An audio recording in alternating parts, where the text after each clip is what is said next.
Hi there. In this lecture we see Rashid Nezhmetdinov playing against Yakov Estrin in 1951 URS Championship semi-final. So e4 from Nezhmetdinov, we have e5, knight f3, knight c6. Classic Ruy López, bishop b5, a6, bishop a4, knight f6, white castles, b5, bishop b3, d6, c3, bishop e7. So far so good. Both players are playing, pretty accurately. So d4 has the threat of d5.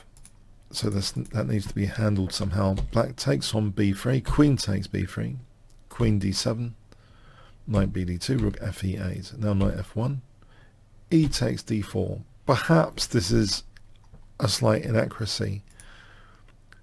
Maybe it could be better timed, but this diagonal turns out to be a little bit dangerous later.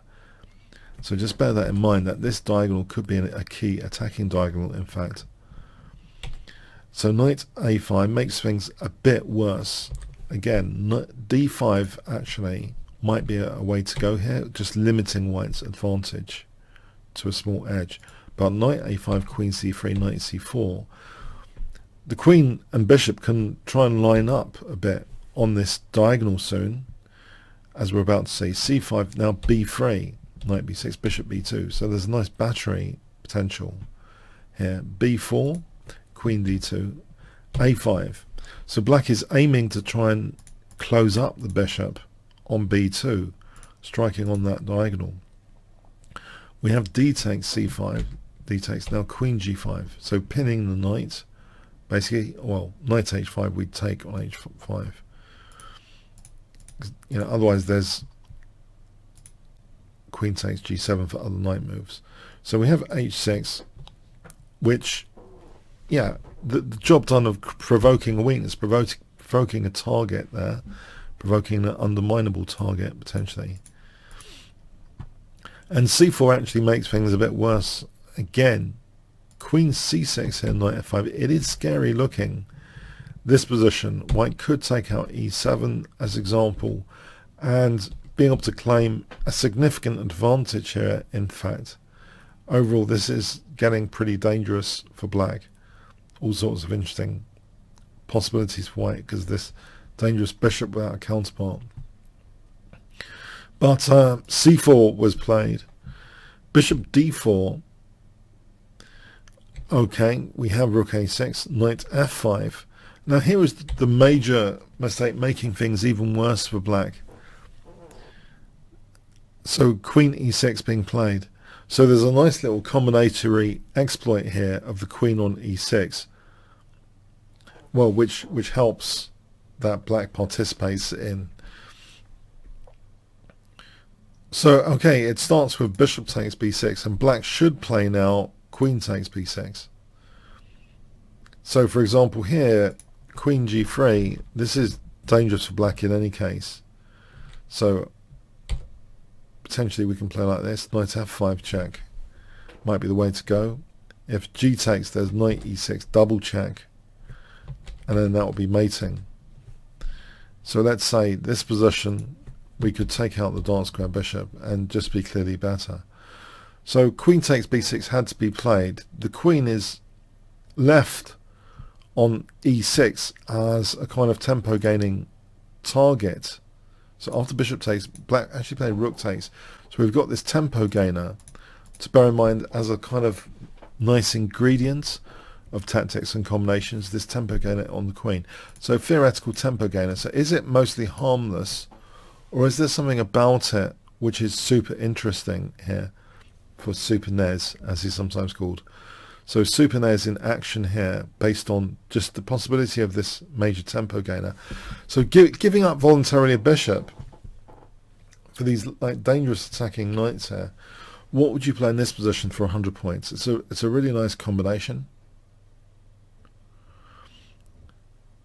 So there's two actual ingredients. There's underminable targets and a queen tempo gainer, and they're coming together quite nicely. Okay, so the key move here is a beautiful move, knight takes g7. So it's undermining h6. So we've exposed that ingredient more of undermining pawn chains. And we make use of the tempo gainer as well with knight d4. So they link together because knight f5 check will gang up on h6, that newly weakened h6. We have queen c8, knight f5 check. So black is in a lost position here. If king h7, we can immediately checkmate. Queen takes h6, queen g7 is checkmate. So king g8, queen g3 check. Black can only delay. Well, this is. It looks as though black can do more than delay with knight g4 because of rook g6. It looks on the surface, but the thing is about this, it turns out this delaying tactic has a big price to it. So black actually resigns here, funny enough. So can you see what the big price is to rook g6? If king f8 or king h8 or anywhere else, if the king moves, there's queen g7, checkmate. That killer common square being created, yeah, g7. But there is a big price to rook g6 here. So can you see what that is? What would you play here? Yeah, actually it's knight takes e7 check, and the point is the queen's going to be unprotected. So on rook takes e7, we take on c8. So huge, lead material up, queen up. But otherwise, you know, we've got queen takes c8. We can just be, you know, taking on c8 to be a rook and knight up. So yes, absolutely crushing there after queen takes g4 check. So that's not a particularly great resource. It's not working because of this knight takes e7 check in the end. So yeah, really interesting stuff. It brings to light some key issues about not underestimating tempo gainers on the queen. They're so easy to underestimate. And, you know, in doing this course and the one on Anarchy, I'm starting to see more and more, and hopefully you will as well in your own games. Oh, you know, my opponent, you get a sixth sense, you get more intuition for when players are underestimating key tempo gainers against their queen or other tempo gainers. That's a really vital ingredient, dynamic ingredient really. So it's not all about pawn structure, it's the placing of the pieces and how you can sometimes get tempo gainers. So having the queen on e6, it is particularly instructive here, how that actually ends up losing the game quite quickly, having this theoretical tempo gainer available to mix in with other ingredients, like undermining pawn chains. Okay, that's so much. All comments, questions, likes and subscribes, really appreciated. Thanks so much.